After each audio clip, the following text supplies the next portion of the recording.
अगर ज़ॉम्बी फिल्मों के लेवल है तो इस फिल्म में ज़ॉम्बी निश्चित रूप से बॉस स्तर है। न केवल उनके पास फुर्तीली गति और शक्तिशाली हमला करने की शक्ति है, बल्कि ज़ॉम्बी की संख्या भी अविश्वसनीय रूप से विशाल है। सिर्फ एक नजर से ही लोगों की त्वचा में झुनझुनी होने लगती है। अगर आप इतने बदकिस्मत हैं कि आप ऐसी सर्वनाशकारी दुनिया में हैं, तो मैं कह सकती हूँ कि आप ज्यादा से ज्यादा 2 मिनट से ज्यादा जीवित नहीं रह पाएंगे।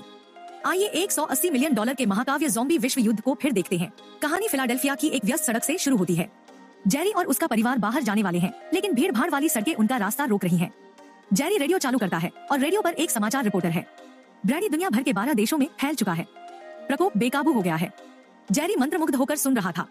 अचानक एक मोटरसाइकिल तेजी से गुजरी, कार के रिफ्लेक्टर को खरोंच दिया। वह बहस करने के लिए कार से बाहर निकलना चाहता था, लेकिन दूसरा पक्ष पहले ही गायब हो चुका था। जेरी कार में वापस लौटने ही वाला था। दूरी में अचानक एक जोरदार धमाका हुआ, मानो किसी तरह का दंगा हो गया हो। शांत सड़कें अचानक उत्तेजित हो गईं। ट्रैफिक पुलिस ने सभी से तुरंत कार में वापस लौटने का आग्रह किया। अप्रत्याशित रूप से अगले ही पल एक तेज रफ्तार ट्रक ने टक्कर मार दी। एक संयुक्त राष्ट्र अन्वेषक चोटी ने गैस के फुट के खतरे को पहचाना और भागते हुए ट्रक का पीछा किया। हालांकि उसी समय एक दमकल गाड़ी अचानक बाहर आ गई। 2 कारें एक कार दुर्घटना में शामिल थी। सौभाग्य से जेरी परिवार को गंभीर चोट नहीं आई। उसी समय ज़ॉम्बी वायरस ने बड़े पैमाने पर प्रकोप शुरू कर दिया। फिलाडेल्फिया का पूरा शहर तुरंत नरक में बदल गया। ज़ॉम्बी भीड़ के बीच में थे। वे अविश्वसनीय रूप से तेज और फुर्तीले थे। उन्होंने बेतहाशा इंसानों पर हमला किया। जब तक ज़ॉम्बी को निशाना बनाया जाता है, तब तक बचने की संभावना लगभग नहीं होती और उत्परिवर्तन की गति बहुत तेज होती है। एक बार काटे जाने के बाद ज़ॉम्बी में बदलने में सिर्फ 12 सेकंड लगते हैं। घबराहट में जेरी ने एक आरवी ढूंढी और अपने परिवार के साथ फिलाडेल्फिया छोड़ दिया। लेकिन कुछ ही मिनटों में शहर पूरी तरह से गिर गया था। जेरी शहर के बाहरी इलाके में चला गया, ज़ॉम्बी हमले से अस्थायी रूप से बच गया। तभी एरिक, एक शीर्ष संयुक्त राष्ट्र अधिकारी, कॉल करता है और कहता है कि वह एक हेलीकॉप्टर को जेरी को लेने के लिए 1 मिनट के भीतर भेज देगा। घंटा। एक अच्छे सेवानिवृत्त अन्वेषक के रूप में संगठन को अब उसकी आवश्यकता है, लेकिन उसकी बेटी को अस्थमा का दौरा पड़ा। उन्हें पहले दवा लेने के लिए स्टोर पर जाना होगा, इसलिए वे निकटतम सुपरमार्केट गए। यहाँ की स्थिति भी बहुत खराब है। समय की कमी के कारण परिवार को अलग होना पड़ा। जेरी दवा लाने के लिए प्रभारी था, जबकि उसकी पत्नी भोजन लेने गई थी। लेकिन जब जेरी फार्मेसी से बाहर आया तो उसने देखा कि 2 अपराधी उसकी पत्नी को लूट रहे हैं। बिना कुछ कहे उसने उनमें से एक को गोली मार दी। दूसरा भाग गया। वे स्टोर से बाहर आए और पाया कि आरवी पहले ही भगा दी गई थी। जेरी ने तुरंत एरिक को फोन करके अपनी समस्या बताई, लेकिन एरिक ने कहा कि शायद हेलीकॉप्टर नहीं आ पाएगा। ज्यादा से ज्यादा अगली सुबह तक का समय लगेगा। कोई विकल्प नहीं था। जेरी को अपने परिवार को आश्रय के लिए पास के अपार्टमेंट में ले जाना पड़ा। वे लाशों से भाग गए। उन्हें ऊपर की मंजिल पर एक मैक्सिकन परिवार ने अपने साथ ले लिया। अगली सुबह के शुरुआती घंटों में जेरी ने सुझाव दिया कि वे उसके साथ चलें, लेकिन उन्होंने मना कर दिया। जेरी को उनकी इच्छाओं का सम्मान करना पड़ा। उसने लाशों से लड़ने के लिए उपकरण बनाना शुरू कर दिया। सब कुछ तैयार था। वे निकल पड़े, लेकिन जैसे ही उन्होंने सीढ़ी का दरवाजा खोला, एक लाश उन पर कूद पड़ी। तेज दिमाग वाले जेरी ने उसे गोली मार दी और उसे मार डाला। लेकिन उसी समय गोलियों की आवाज ने और लाशों को भी आकर्षित किया। वे केवल छत पर भाग सकते थे, लेकिन ज़ॉम्बी की गति बहुत तेज थी। जेरी को पीछे से कवर करना पड़ा। एक ज़ॉम्बी ने उस पर हमला किया। समय रहते ज़ॉम्बी को अचानक गोली मार दी गई। यह एक मैक्सिकन परिवार का बच्चा है। ज़ॉम्बी झुंड में घुस रहे थे। जेरी को दरवाजा बंद करना पड़ा और दूसरों को पहले जाने देना पड़ा जब वे सुरक्षित थे। जेरी जल्दी से हेलीकॉप्टर की ओर भागा। सैनिकों की कोविड की आग के बीच जेरी को बचा लिया गया। हेलीकॉप्टर समुद्र में विमानवाहक पोत पर उतरा। यह सबसे सुरक्षित जगह थी। फिलहाल स्थिति जेरी की कल्पना से कहीं ज्यादा गंभीर है। वायरस पूरी दुनिया में तेजी से फैल रहा है। यहाँ तक कि राष्ट्रपति भी मर चुके हैं, लेकिन सरकार को वायरस के बारे में कुछ भी पता नहीं है। एकमात्र सुराग दक्षिण कोरिया से प्राप्त एक ईमेल है। वे उत्परिवर्तित संक्रमित लोगों को ज़ॉम्बी कहते हैं, लेकिन अब उनका उनसे संपर्क टूट चुका है। इस आपदा को रोकने के लिए सर्वोच्च कमांडर पिट को कारण की जांच करने के लिए एक डॉक्टर के साथ ले जाना चाहता है। एक बार जब हम वायरस के स्रोत का पता लगा लेते हैं, तो एंटीवायरल सीरम विकसित करना संभव हो जाना चाहिए। जेरी ने तुरंत मना कर दिया, क्योंकि वह अपने परिवार को नहीं छोड़ना चाहता था। लेकिन यहाँ बेकार हाथों के लिए कोई जगह नहीं है। सुरक्षित रहने के लिए आपको सरकार के लिए काम करना होगा। इसका तात्पर्य यह है कि यदि आप काम नहीं करते हैं, तो जहाँ से उतर जाए। जेरी के पास सहमत होने के अलावा कोई विकल्प नहीं था। अपने परिवार को अलविदा कहने के बाद वह कोरिया के लिए विमान में सवार हो गया। डॉक्टर इस मिशन के बारे में आश्वस्त था। उसे लगा कि वायरस प्रकृति में एक हथियारे की तरह था। जब यह काम कर रहा था, तो इसने किसी तरह का सुराग छोड़ा होगा। एक बार जब वह इसे पा लेता, तो सब कुछ हल हो सकता था। जब जेरी ने यह सुना, तो उसे लगा कि वह बहुत सक्षम है। लेकिन जैसे ही विमान अपने गंतव्य पर पहुंचा, बड़ी संख्या में लाशें उस पर टूट पड़ी। युवा डॉक्टर ने ऐसा दृश्य पहले कभी नहीं देखा था। वह घबरा गया। वह पलटा और केबिन में वापस जाने की कोशिश की, लेकिन उसने बंदूक अपने हाथ में पकड़ ली। गोली चल गई, जिससे वह मौके पर ही भगवान के पास चला गया। सौभाग्य से यहाँ तैनात अमेरिकी सैनिक उनसे मिलने आए और उन्हें सुरक्षित शिविर में ले आए। हालांकि डॉक्टर मर चुका है, लेकिन मिशन जारी रहना चाहिए। प्रयोगशाला में सब कुछ जलकर राख हो गया था। कैप्टन ने जेरी को बताया कि अस्पताल के बिस्तर पर पड़ा व्यक्ति शिविर में पहला संक्रमित व्यक्ति था। वह एक चिकित्सक था, जिसे एक सैनिक की मौत के कारण की पुष्टि करने के लिए भेजा गया था। उसे यह नहीं पता था कि सैनिक में उत्परिवर्तन हुआ था। चिकित्सक को काट लिया गया था और वह वायरस से संक्रमित हो गया था। वह शिविर में वापस आया और दूसरों पर हमला किया। उन्होंने लाशों को नीचे गिरा दिया और उन्हें जला दिया। इससे लाशें यहाँ मुश्किल से रुकी, क्योंकि सभी सुराग जला दिए गए थे। सैनिक को संक्रमण कैसे हुआ, इस बारे में कप्तान को भी नहीं पता था। जब जेरी को लगा कि वह बिना कुछ लिए घर जा रहा है, तो हिरासत में मौजूद एक CIA खुफिया अधिकारी को कुछ कहना था। उसने कहा कि वायरस के प्रकोप से पहले इजराइल दीवार के अंदर रह रहा था। पूरा देश पूरी तरह से सील कर दिया गया था। अगर आपको जवाब चाहिए तो इजराइल की राजधानी में जाए, टॉम नाम के एक आदमी को खोजे। इसलिए जेरी यरूशलेम के लिए रवाना होने के लिए तैयार था। इससे पहले कि वह निकल पाता, उसे शोर कम करने के लिए विमान के ईंधन टैंक को भरना पड़ा। वे अपनी बाइक पर सवार होकर विमान की दिशा में चल पड़े। जब वे अपने रास्ते पर थे तो अचानक जेरी का सेलफोन बज उठा। आसपास के ज़ॉम्बी तुरंत जाग गए। निवासी सैनिकों ने तुरंत कवर करने के लिए गोली चलाई। विमान में ईंधन भरने की जिम्मेदारी कप्तान की थी। जेरी और अन्य लोग भी सुरक्षित रूप से केबिन में पहुंच गए, लेकिन इसकी कीमत सभी निवासी सैनिकों की जान थी। रात भर की उड़ान के बाद विमान सुरक्षित रूप से यरूशलेम में उतरा।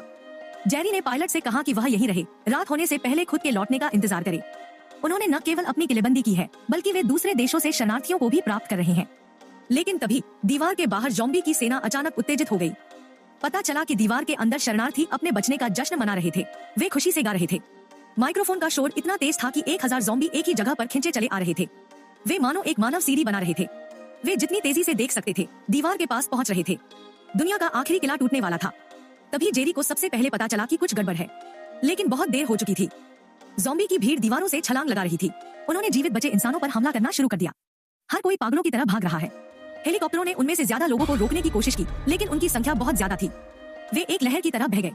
सैनिकों की गोलियां बेकार थी। जेरी को सैनिकों ने ले लिया और वह जल्दी से घटनास्थल से निकल गया। भागने के रास्ते में जेरी ने कुछ अजीबोगरीब घटनाएं देखी। ज़ॉम्बी ने एक बूढ़े आदमी और एक दुबले-पतले गंजे लड़के पर हमला नहीं किया, लेकिन अभी भागना जरूरी था। जेरी ने इस बारे में ज्यादा नहीं सोचा। उसे कवर करने के लिए एक महिला सैनिक गलती से एक ज़ॉम्बी की उंगली से काट ली। हताशा में जेरी ने चाकू से लैस महिला सैनिकों को काट दिया। यह तरीका बहुत कारगर है।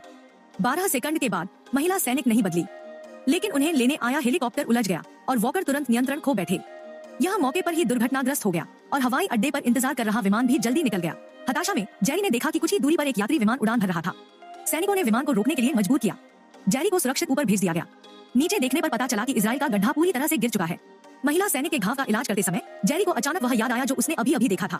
बूढ़ा आदमी और बच्चा जिस पर ज़ॉम्बी ने हमला नहीं किया था, और डॉक्टर ने जो कहा था उसके आधार पर जेरी के मन में एक साहसिक विचार आया। उसने तुरंत सैटेलाइट फोन का इस्तेमाल करके एरिक को कॉल किया।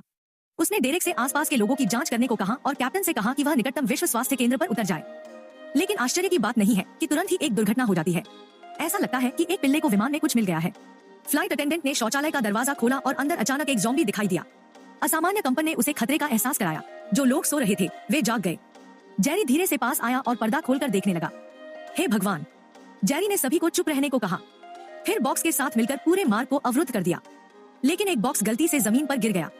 वे लाशों का ध्यान आकर्षित करने में कामयाब रहे। लाशों ने तुरंत रक्षात्मक रेखा को तोड़ दिया। केबिन में लाशों का तांडव हो गया। स्थिति अच्छी नहीं है। जेरी ने एक ग्रेनेड पकड़ा और बिना किसी हिचकिचाहट के उसे फेंक दिया। विमान में एक छेद खुल गया। शक्तिशाली वायु प्रवाह द्वारा लाशों को बाहर निकाल दिया गया। हालांकि ज़ॉम्बी हमले से बचा गया, लेकिन विमान दुर्घटनाग्रस्त होने वाला था। जेरी और महिला सैनिक ने तुरंत अपनी सीट बेल्ट बांध ली। जमीन के साथ एक करीबी मुठभेड़ के लिए तैयार हो गए। एक बार फिर जेरी बच गया। केवल उसके पेट में लोहे का एक टुकड़ा घुस गया था। वह महिला सैनिक होने के बावजूद भाग्यशाली थी। उन दोनों ने एक दूसरे की मदद की और आगे बढ़ते रहे। अंत में वह पास के एक हू सेंटर में पहुंची, जहां अंदर बचे लोगों ने उसे बचा लिया। चूंकि विमान से संपर्क टूट गया था, इसलिए शीर्ष कमांडरों ने मिशन की विफलता को स्वीकार कर लिया। पेट परिवार को जहाज से उतार दिया गया। उन्होंने उन्हें निकटतम शरणार्थी शिविर में रखा। जेरी 3 दिन और 3 रात सोता रहा। जब वह उठा तो सबसे पहले उसने एरिक से संपर्क किया और बताया कि वह अभी भी जीवित है। जब उसे पता चला कि उसके परिवार को जहाज से निकाल दिया गया है, तो जेरी तुरंत क्रोधित हो गया। लेकिन एरिक इसके बारे में कुछ नहीं कर सकता था। आखिरकार यह उसके ऊपर निर्भर नहीं है। कम से कम उसका परिवार सुरक्षित है। अभी के लिए मिशन जारी रहना चाहिए। जेरी यहाँ इसलिए आया है क्योंकि उसे एक घातक रोगजनक ढूंढना है, लेकिन साथ ही इसका इलाज भी किया जा सकता है। उसे लगता है कि ज़ॉम्बी कुछ लोगों को अनदेखा क्यों करते हैं। इसका कारण यह है कि उनके शरीर में पहले से ही घातक वायरस है और ज़ॉम्बी को मेजबान के रूप में स्वस्थ मनुष्यों की जरूरत है। तो क्या शरीर में रोगाणुओं को इंजेक्ट करके और मनुष्य को रोगी के रूप में प्रच्छन्न करके हम ज़ॉम्बी के हमले से बच सकते हैं? उन्हें लगता है कि यहाँ ज़ॉम्बी होना एक अच्छा विचार है, इसलिए उन्होंने पहले एक प्रयोग करने का फैसला किया। लेकिन एक नई समस्या थी। सभी रोगाणु क्षेत्र बी में है और यह पहले से ही ज़ॉम्बी द्वारा कब्जा कर लिया गया था। उनमें से कम कुछ दर्जन है, लेकिन अब हार मानना असंभव था। इसलिए जेरी ने अपना एंटीबायोटिक गियर बांध लिया। उसने अपना हथियार पकड़ा और जाने के लिए तैयार हो गया। उसके साथ एक महिला सैनिक और एक शोधकर्ता भी थे। वे एक लंबे गलियारे से गुजरे। वे सावधानी से सेक्शन बी में पहुंचे।